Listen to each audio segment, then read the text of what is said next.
রাজধানীর জিবি হাসপাতাল ও আগরতলা সরকারি মেডিকেল কলেজের উদ্যোগে মঙ্গলবার এক রক্তদান শিবিরের অনুষ্ঠিত হয়। জিবি হাসপাতালের ব্লাড ব্যাংকে এই রক্তদান শিবির অনুষ্ঠিত হয়। এজিএমসি ও জিবি হাসপাতালের ডাক্তার, নার্স ও স্বাস্থ্যকর্মীরা এদিন রক্তদানে এগিয়ে আসেন। উপস্থিত ছিলেন স্বাস্থ্য দপ্তরের সচিব কিরণ গিত্তে, স্বাস্থ্য দপ্তরের অধিকর্তা ডাক্তার সঞ্জীব দেববর্মা, জিবি হাসপাতালের এমএস ডাক্তার শঙ্কর চক্রবর্তী সহ অন্যান্যরা।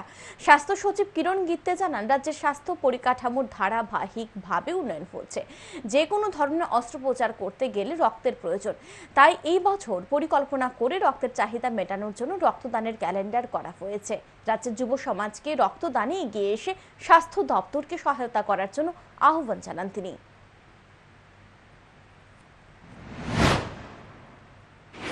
এই বছর আমরা প্ল্যান করেছি পুরো বছরই যে পরিমাণ মধ্যে আমাদের ব্লাড লাগে আমাদের রাজ্যে, এই পরিমাণ মধ্যে আমরা ক্যালেন্ডার আমরা করে দিয়েছি। ব্লাড ডোনেশনের যে প্রক্রিয়া আছে এটা নিরন্তর চলতে থাকবে। আমাদের সবাই ডক্টর বন্ধুরা এবং যে প্যারামেডিক্যাল স্টাফ এই ব্লাড ডোনেশন মধ্যে ভালো ভূমিকা গ্রহণ করছে।